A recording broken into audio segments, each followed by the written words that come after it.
Peace, it's Kaba. Yo, I'm calling this joint Mr. Obama, aka Law Number 45.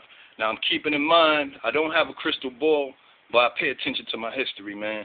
And I'm going to just start it off by going into the beginning of the chapter. It says, preach the need for change, but never reform too much at once.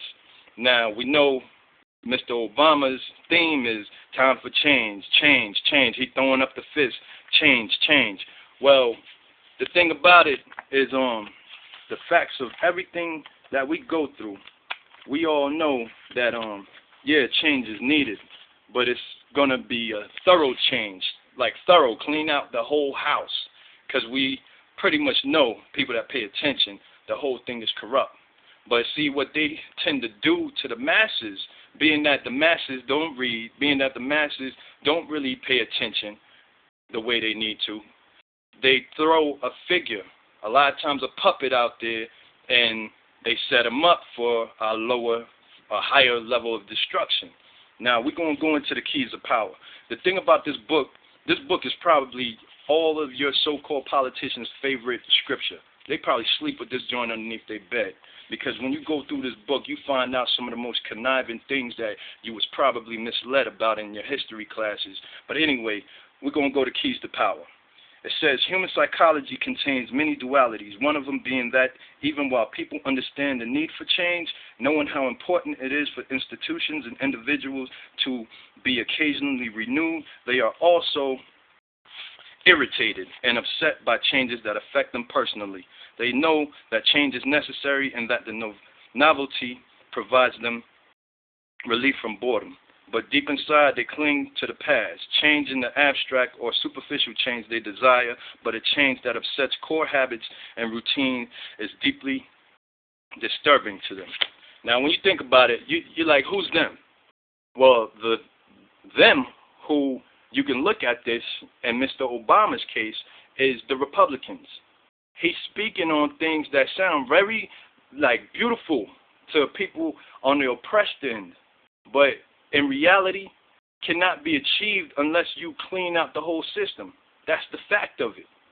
Now, no matter how much you delve into your history, from, if you want to call them Moors, if you want to call them Cushites/Ethiopians, if the people that branched off from the Phoenicians to the Chaldeans, the fact is, what happened along the Mediterranean from, the ruins in Beirut, all of that was built by ancient civilizations of people of color. You know what I'm saying? Now, that's a fact. No matter you go into Herodotus or whatever reading you go into, that's what you're going to find out. Now, my thing on it is the fact that through that same history, we've learned, for the people that have looked into it, what actually went down as far as interbreeding and, the babies that were called Semitics. Is you think Semitic is related to the religion, and for the religious people it is, but Semitic is half Semi, half of what? Half of a Hamite. Hamite being the people that were down south. Hamites, the Africans. You know what I'm saying? So here it is. What is Obama half of? Who is his cousin? See, stuff like that you can't forget. You know what I'm saying? What did he stand for? Was he throwing up the black fist during Gen 6? You know what I'm saying? So I encourage people to just seriously do your research. While you're watching these debates, you got to go and look at it not from one end, you got to look at both ends, and look at the reality of what all these people saying. We can sit up here and throw yo, Hillary, man, oh my gosh, Hillary. But Hillary, pretty much when she first came in under Bill, she was all for a universal health care. But obviously that dwindled down and she disappeared, you know what I'm saying, with that whole process. So you go into the history on that, you find out what you need to find out on that. Obama is a great orator. That's what he is, man. And the fact that I don't have a crystal ball, I can't exactly say what's going to happen, but if you don't want to go as far back to, the times of prehistoric times, I'll hit you with this. In New York, growing up, and you can probably Google this and find out for yourself, you had, I was a youngin', so it was Koch in office as mayor. Things was, the Bronx, parts of Harlem was borderline third world, man. Like seriously. Like I remember at 5, 6 years old, our apartment, it was like I could see the rats running up and down the pipes inside the walls, man. You know what I'm saying? So, real talk is like this, man. You had cops that weren't even going in the subway systems, man, and women were not even trying to go and travel after hours. But bottom line, like, it was just rough, man. It was seriously rough. The dude got whatever he got done, and he got out of office. Now, you fast forward to Mayor Dinkins.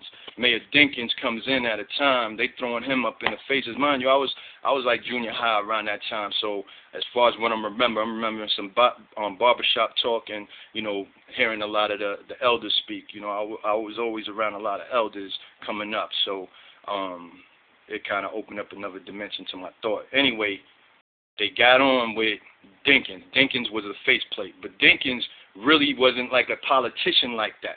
He played the role of Obama, in my opinion, at that time, because the economy in New York, the way the crime scene and all that was at an all-time high, and they were going to use him to get him on in there and see if, you know, people will have faith enough in him fixing it.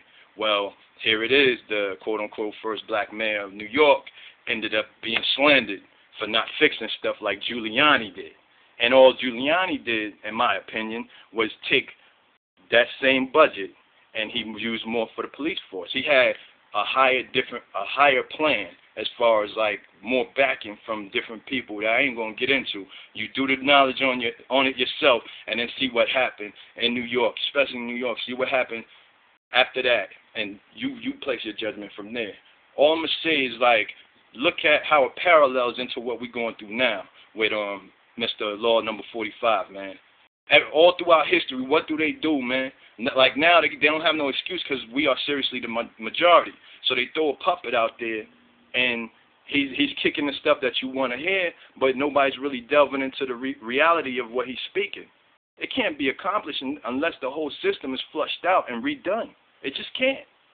So, hey, I'm all for change, but all I can say is to people that have their ears and eyes open, or ears and that one eye open, is to continue paying attention to the stuff that this dude is portraying, man, because that's all it is portraying and wordplaying, man.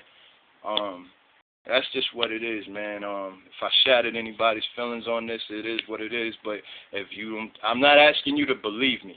I don't want you to believe me. I'm saying do the knowledge yourself. Read the 48 Laws of Power. See what Obama's been doing. See what McCain is talking about. See the bloodlines with Cheney. See what, you know what I'm saying? Just look at it. It's right in front of you.